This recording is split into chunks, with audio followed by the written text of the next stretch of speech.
Bonjour Alain Foucault. Merci de nous recevoir. L'actualité en ce moment dans la presse internationale, c'est cette énorme enquête rendue publique par un ensemble de journalistes, une association de journalistes qui montre à quel point la République démocratique du Congo est pillée par ses cadres, par ses responsables. Plusieurs dizaines de millions de dollars qui se volatilisent un peu, qui ont été siphonnés par les responsables de ce pays. Ça vous est passé au-dessus de la tête? Vous n'avez pas vu venir ça?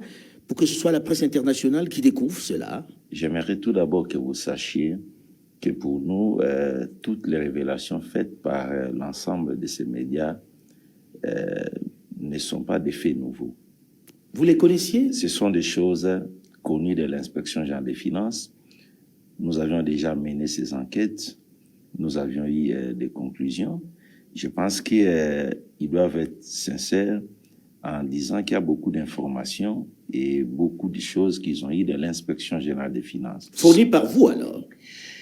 Parce qu'ils ont adressé des questionnaires à toutes les autorités congolaises et nous avions répondu. Mais vous êtes les seuls à avoir répondu.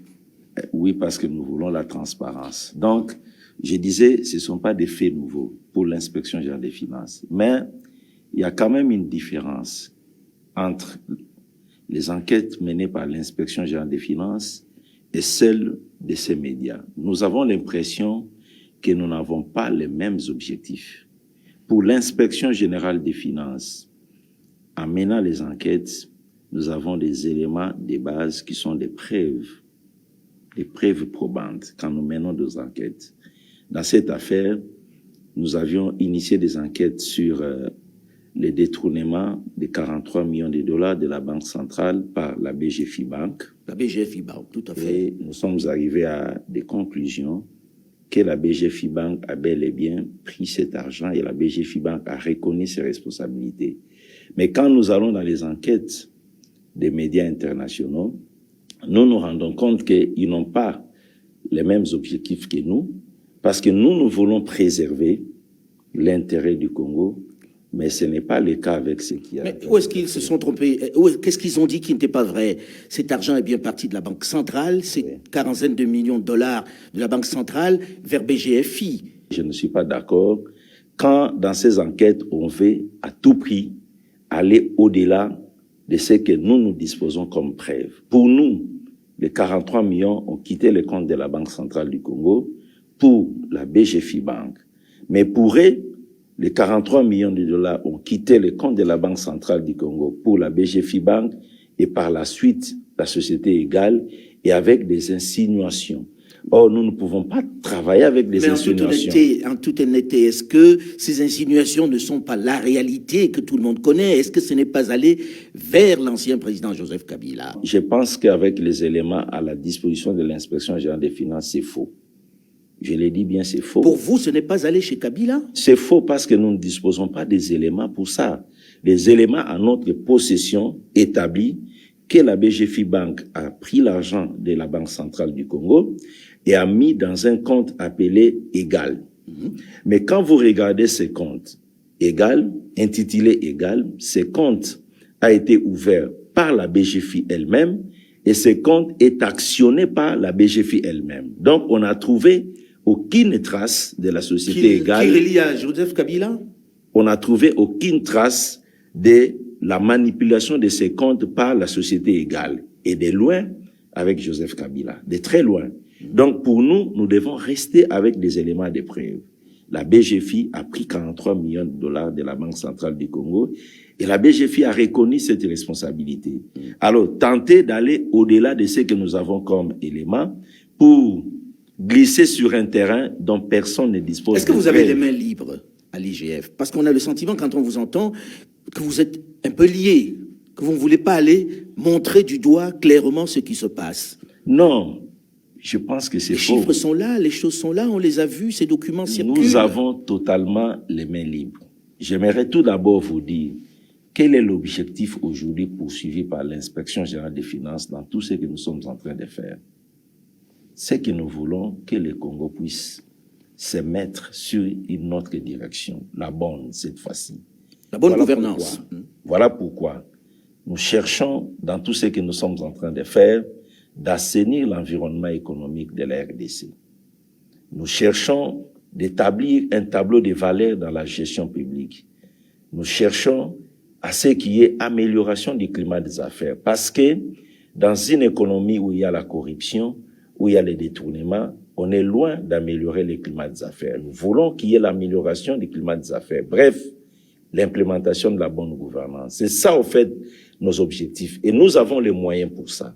Vous avez vraiment les moyens pour le faire aujourd'hui? Oui, nous avons les moyens. En ce qui nous concerne, nous pensons les premiers moyens les plus importants, c'est une volonté politique. Et de ce point de vue-là, la volonté politique est manifeste et sans faille.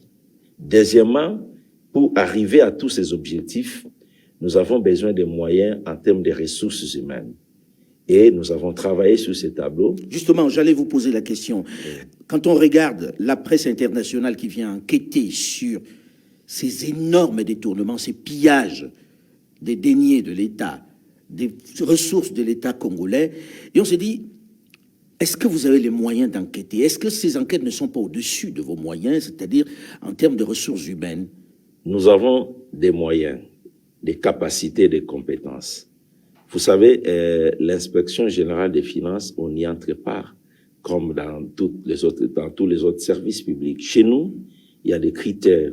On devient inspecteur de finances que sur concours. Mais c'est assez pointu, ces enquêtes, c'est pointu dans le domaine des finances, dans le domaine des mines. Il faut quand même avoir été... J'arrive. Nous sommes un corps de métier multidimensionnel.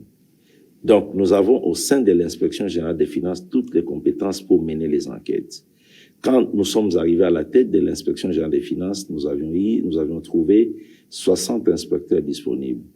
Nous avions organisé des tests de recrutement que nous avions confiés à un cabinet international, Pricewaterhouse, pour des besoins de crédibilité, de transparence, et ce qui nous a permis de porter les effectifs de l'inspection générale des finances aujourd'hui à près de 200. La transparence y est là, la compétence, nous l'aurons, parce que je peux vous dire, dans ces tests, mon propre fils a participé, mais il n'a pas été retenu. Il n'a pas été retenu. Voilà. Alors, on sait dans ce pays que généralement, ça peut être à tête chercheuse. Est-ce que vous ne travaillez pas essentiellement sur l'ancien régime pour l'affaiblir, parce qu'on sait qu'on n'est pas loin des élections? Est-ce que c'est pas à tête chercheuse, vos enquêtes aujourd'hui? Est-ce que ceux qui sont aux affaires sont concernés? Je ne pense pas que nous travaillons en regardant l'ancien régime ou le nouveau régime. Cette façon de voir les choses était perceptible dans certains esprits l'année passée, parce que quand nous sommes arrivés, nous étions dans une période de transition sur le plan politique. Les gens qui étaient en train de gérer la République, que ce soit au niveau du gouvernement, des entreprises d'État, il y avait les gens de l'ancien régime. Et quand nous avions commencé nos opérations, on a eu l'impression qu'on s'attaquait aux gens de l'ancien régime. Aujourd'hui, est-ce que c'était pas vrai? C'était pas vrai? Totalement faux. Parce qu'aujourd'hui, la cible de l'inspection générale des finances aujourd'hui, c'est ceux qui sont là. Et nous avons pas mal de problèmes, de conflits avec ceux qui gèrent aujourd'hui. Depuis près de 6 mois, on n'a eu aucun problème avec les gens des régimes passés. Ce sont des gens qui sont là avec nous aujourd'hui. On ne les voit pas. Est-ce que vous avez des exemples de choses qui se passent aujourd'hui que vous pouvez montrer comme preuve en disant ça ne concerne pas que l'ancien régime, c'est pas à tête chercheuse, c'est pas la chasse aux sorcières? C'est plein. C'est plein. C'est presque chaque semaine que nous vivons des événements. Aujourd'hui, avec l'inspection générale des finances, le tout dernier, nous parlons de détournement des deniers publics au niveau du ministère de la Culture et des Arts. On a payé près d'1 million de dollars à une ligue d'implémentation théâtrale qui n'existe pas en réalité. Et ça ne concerne pas l'ancien régime. Ce sont les gens qui sont là, qui sont concernés. Les réseaux qui opèrent pour orchestrer les doubles paiements au niveau du trésor public, l'ancien régime n'y est pas. Il n'y a pas que ça. Nous avions eu, il n'y a pas plus longtemps, des problèmes avec le ministère de l'Agriculture où il y a eu détournement de 2 millions de dollars. Ça ne concerne aucun membre de l'ancien régime. Ce sont les gens qui sont là aujourd'hui. Ou du ministère de la Santé. Oui, bien sûr, c'était l'année passée, le ministère de la Santé, oui. C'était l'année passée, avec la période de transition, oui. Donc, je pense qu'aujourd'hui, les gens doivent comprendre que le travail de la lutte contre la corruption, les détournements, concerne tout le monde. Parce qu'il n'y a pas des saints d'un côté et des pécheurs de l'autre côté. Non. tous les gestionnaires, toutes tendances confondues, ont presque les mêmes comportements. Voilà pourquoi nous, notre cible, c'est au fait les mauvais gestionnaires, qu'ils soient de gauche ou de droite, pas de couleur politique. Alors aujourd'hui, est-ce que vous pouvez très clairement dire que vous avez le moyen d'investiguer et de donner à la justice? Parce qu'on a le sentiment que une fois que vous avez fini, quelquefois on met le boisseau dessus, c'est terminé, on n'en parle plus. Est-ce que c'est suivi? On ne voit pas des gens condamnés pour ces vols qui sont énormes. Non, en interne, tout d'abord, nous avons toutes les compétences pour mener les enquêtes. Les inspecteurs des finances sont des professionnels en matière de finances publiques. Nous faisons très bien ce travail en respectant les procédures et les normes internationales en matière de contrôle et en matière d'audit. Là, il n'y a pas de problème. Lorsque nous terminons nos enquêtes, nous envoyons directement à la justice, soit aux autorités administratives lorsqu'il faut prendre des sanctions administratives. Et là aussi, je peux vous rassurer que les choses avancent. Parce qu'au niveau des autorités administratives, il y a des sanctions qui sont prises. Il n'y a pas longtemps. Est-ce que c'est suivi par la justice? Parce que le grand public a envie de savoir à quel moment on condamne quelqu'un. On envoie les éléments au niveau des autorités administratives pour des sanctions, ou soit à la justice. Pas plus, il y a 1 ou 2 mois, je pense que nous avions fait des rapports sur la gestion du portefeuille de l'État. Le gouvernement, le chef de l'État, a fait une communication, il a demandé au gouvernement de prendre des mesures qui s'imposaient. Et vous êtes au courant, les mesures ont été prises. Sur le plan judiciaire, je peux vous affirmer que beaucoup de dossiers que nous envoyons à la justice congolaise avancent. Mais la justice a toute une procédure. Il faut aussi le comprendre. Les gens veulent assez que quand on envoie les dossiers aujourd'hui, demain vous avez un jugement. Non, il faut laisser la justice faire le travail. Quand donc moi, vous n'avez pas de frustration par rapport à la justice, vous, lorsque vous donnez des dossiers qui sont quand même assez étoffés, que ça traîne autant, que les gens ne soient pas sanctionnés? Non, j'ai pas de frustration. Et je peux vous dire, beaucoup de dossiers que j'ai envoyés au parquet général près la cour d'appel Gombe, et même le parquet général près la cour d'appel de Matete, Kinshasa, ces dossiers-là avancent. Et nous avons les résultats et nous voyons que la justice travaille. Est-ce que vous n'avez pas une frustration, monsieur Aligete, que ce soit la presse internationale qui dévoile des choses, que ce soit la presse internationale qui enquête sur des choses aussi graves avec des sommes aussi importantes? Est-ce que c'est pas votre tâche d'abord? Non, j'en profite. J'en profite d'ailleurs pour dire, voilà l'intérêt pour l'inspection générale des finances de communiquer sur les conclusions de ces enquêtes. Parce que les gens ont l'impression que c'est la presse internationale qui est venue parler des problèmes des BGFI. Non, c'est faux. C'est un problème connu, c'est un problème qui a été traité par l'inspection générale des finances. C'est nous qui avions mené ces enquêtes, nous avions les résultats et nous avions transmis ça à la justice depuis le mois de mai 2021. Donc si on avait fait une conférence de presse pour communiquer, je crois que ce que la presse internationale a fait serait un non-événement. Donc pour nous, ce n'est pas un événement. Nous connaissons ces faits, nous avions enquêté, nous avons des conclusions, la justice congolaise est au courant. Moi, je voudrais en profiter pour demander au gouvernement congolais et à la justice de ne pas tomber dans les pièges de la presse internationale. Il n'y a que les rapports de l'inspection générale des finances qui a établi les faits avec preuve à l'appui que BGFI Bank a pris l'argent du trésor public et BGFI Bank a reconnu les faits. C'est ces rapports-là que la justice doit traiter. On ne peut pas traiter des éléments dont on est en train de suivre dans les réseaux sociaux, dont on n'a pas des éléments de preuve. Mais les documents sont publiés. Les documents sont publiés dans ces enquêtes-là, donc ils sont bien vrais. Je ne pense pas. Je ne pense pas parce que nous, on a eu à faire les mêmes enquêtes. Nous avons des éléments.